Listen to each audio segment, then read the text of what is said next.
Hey friends, welcome back to Weather on the Go, all your weather coverage on this Friday, August 23rd, 2024. And in today's weather forecast, we're going to be talking about excessive heat expanding across North America over the weekend and into early next week. What that means for storm chances. Severe weather could start to return across the northern United States into next week as well. We'll track the tropics at the end of the video here with a very action-packed video. So make sure to subscribe to the channel down below if you haven't already. It really does go a long way in helping out. We're almost to 95,000 subscribers and ultimately 100,000 here very soon with your support, so I definitely appreciate it. Make sure to press the like button down below, the thumbs up button. It definitely goes a long way in helping out as well. Leave any comments, questions, and concerns below. We'll get to those after the video. So without further ado, let's get in today's weather forecast. Let's dive right into it here and look at the weather alerts across the United States. And out west in the pink, those are red flag warnings from Montana down here into parts of Oregon, southern Idaho, much of the state of Nevada, and western Utah. That's where we have the dry soils out there. We also have heat headlines across Oklahoma into Texas and parts of New Mexico. In the orange, those are heat advisories. In the magenta shaded color near the Red River Valley here in northwest Texas, southwestern and southern Oklahoma, those are excessive heat warnings where heat indexes are likely to be over 110 degrees Fahrenheit over the next few days. So let's look first here at those areas out west with the red flag warnings. Here is your calculated soil moisture ranking percentile. And what this actually means is that, like, how is your soil below ground ranking from like normal? So you can see we definitely have above normal precipitation that is definitely has been coming down across the upper Midwest and the Great Lakes and out east. And that is a lot to do with Debbie that actually made landfall in Florida and moved up the East Coast. Look at the Pacific Northwest, or even down here into southeastern New Mexico, West Texas, and then another area over here into Ohio and West Virginia that is very dry. But out west, the soil is very dry and those wildfires continue to rage. So there is an elevated to critical fire weather concerns with dry thunderstorms even possible out here today as we go into parts of Oregon, Idaho, Nevada, and western Utah. That expands more into Wyoming with the critical fire weather concerns tomorrow on Saturday, August 24th, and then continuing with at least those elevated fire weather concerns into Sunday, August 25th there in Wyoming. So make sure to watch out for open burning out there across parts of the western U.S. Now, looking here at the culprit for the heat, we have a big ridge of high pressure that continues to expand across the southern plains and toward the central plains today.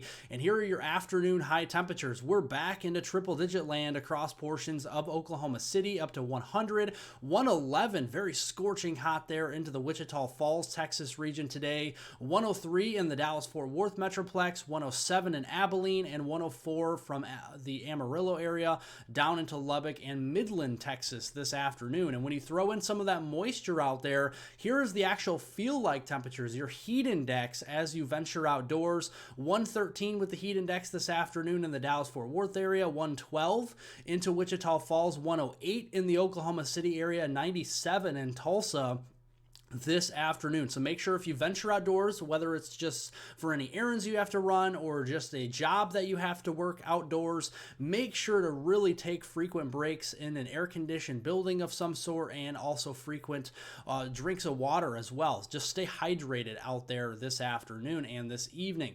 Now, all of that heat did actually lead to some severe weather. Yesterday, we had a tornado right on the Colorado-Kansas state line. A lot of wind reports out west as well. More of the same as we go into the afternoon, some isolated scattered coverage of showers and storms, a few of which may become severe. In the dark green, that is a level 1 out of 5 marginal risk across the northern Rockies down toward the central Rockies and western plains.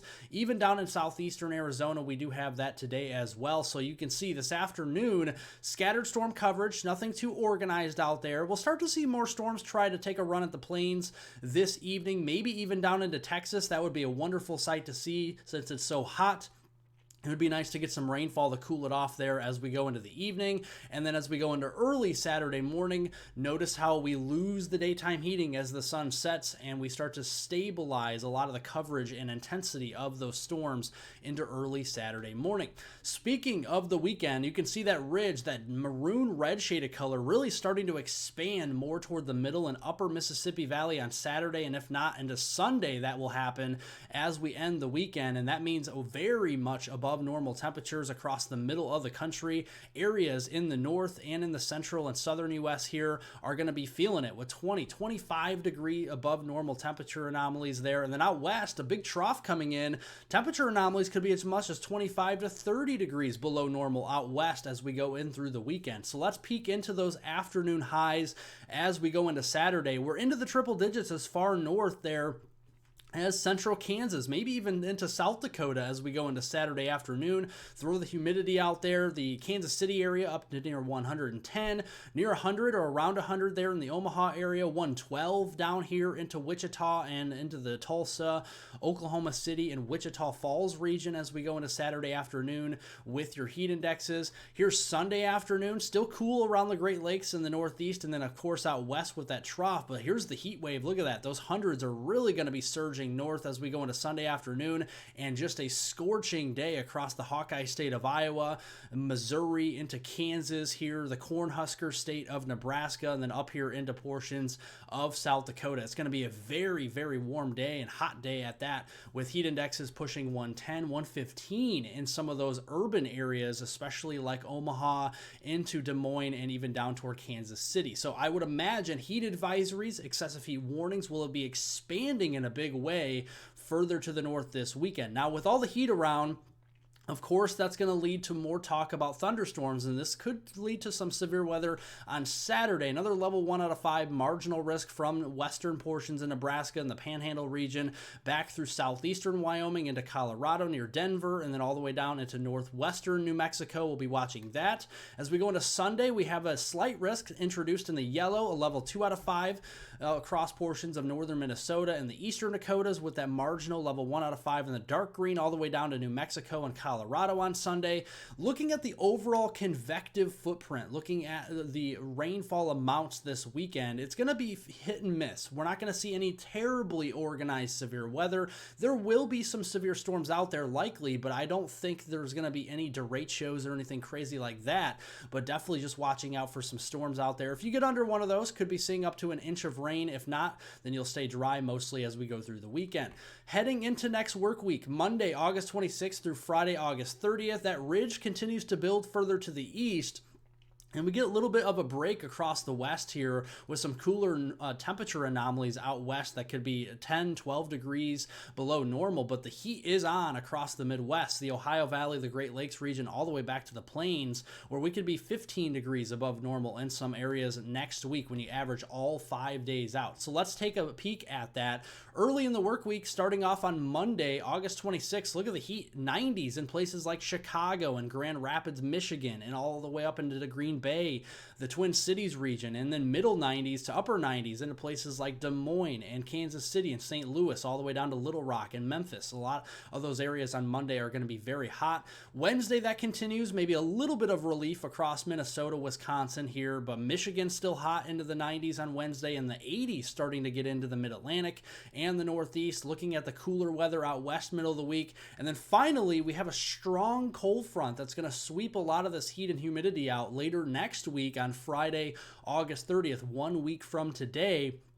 But look at the triple-digit heat for places like Nashville. Next Friday could be up to 101, 100 degrees in the areas here like Tupelo, and then down into the Birmingham area as well. So it's going to be very hot as we go into Friday next week in those areas in the southeast. Precipitation prospects through the week. Let's walk you through this on Monday. Showers and storms could be a little feisty up here in the northern United States. There are outlooked here into parts of Wisconsin, into central southern Minnesota, and eastern South Dakota Dakota at that level 2 out of 5, slight risk for severe weather, much like Sunday. That's going to shift a little bit further east as we go into Monday. Main risk here will be for damaging winds, large hail. A tornado or two cannot be ruled out, but that's the main risk, is wind and hail. Going into Tuesday, a lot of that storm activity is going to be north of the international border, so southern Manitoba into Ontario, into Quebec as we go into Tuesday. And notice on the left-hand part of your screen over here, a new system developing in southwestern Canada. This is going to be important because by Tuesday, this is going to develop and move east through the southern Canadian prairies, through British Columbia, Alberta, and into Saskatchewan. And this is going to have a cold front, a strong cold front attached with it as we go into Wednesday. And you can see Thursday, it really starts to develop and almost occlude up here in southern Canada. And you can see it really starts to get strong as we go into Friday with potentially some thunderstorms, some which could be severe. It's a little bit unknown of the magnitude or coverage of severe weather, or if there will be any as we go into late week. We will keep you updated on that. But overall, the rainfall prospects are pretty good for southern Canada, but also the northern U.S., like places like the Dakotas, Minnesota, into Wisconsin, Iowa, northern Illinois, and then over here into Michigan could be seeing some well above normal precipitation next week. In a lot of these areas, we could be seeing 1 to 3, even 4 inches worth of rainfall going through the week, and then very dry across the southeast where the center of that ridge is. And then as that trough moves up and over that, you can see we're going to have a lot of that dry weather out west for Washington State, Oregon, California, the Sacramento Valley region, all the way down to Los Angeles. And then even into portions there of Nevada and Idaho and Utah and even Wyoming. Very dry out west next week. Here's your tropical weather update. Let's turn to the tropics now. Look here at the North Atlantic Basin, and it's very quiet here across the North Atlantic right now. That does continue. That's some good news. The National Hurricane Center in Miami, Florida is not outlooking anything over the next week, over the next 7 days. So that's certainly some good news. While that is happening, the sea surface temperatures are definitely boiling in the Gulf of Mexico with that ridge that we've been seeing time and time again in the south across Texas, Oklahoma, and the lower Mississippi Valley is leading to those shelf waters really starting to warm up, and those overall waters in the Gulf of Mexico and the Caribbean and all across the Atlantic really starting to warm up. And you can see the areas that are above normal here. Here are your temperature anomalies with the sea surface temperatures, and you can see they are well above normal in most of the main development region, well above normal in the Caribbean, and especially the Gulf is boiling right now. There is some work to be done in the western tropical Atlantic, closer to the east coast of the U.S., say like New Jersey, down in towards the mid-Atlantic coast and down toward the coastal Carolinas and Georgia. That's just with a recent system like Ernesto and what Debbie did, so there could still be some upwelling of some cooler water there, but that will start to warm up as that ridge slides eastward over the next several days. Looking at the long-range tropical weather outlook here with our experts over at the Climate Prediction Center, going into especially the first week of September, the main development region may start to light up with some active weather, some tropical storms, some hurricanes, even major hurricanes are on the table, especially when given the very warm sea surface temperatures and sea surface temperature anomalies out there. And it looks like the main development region will be the focal point as those tropical waves come off of Africa and move west through the main development region and take a run at the Caribbean or even the Bahamas or Bermuda again as we go into the second week of the month of September. So thank y'all for watching. Make sure to subscribe to the channel down below for the latest weather information right at your fingertips. Turn on all post notifications for the latest videos and live streams right here on Weather on the Go. Make sure to give the video a like, a thumbs up down below. If you did enjoy today's weather forecast, it goes a long way in helping out. I promise you that. Thank y'all for watching. Again, leave any comments, questions, and concerns below. We'll get to those later on after the video, and I hope everyone has a wonderful rest of their Friday out there.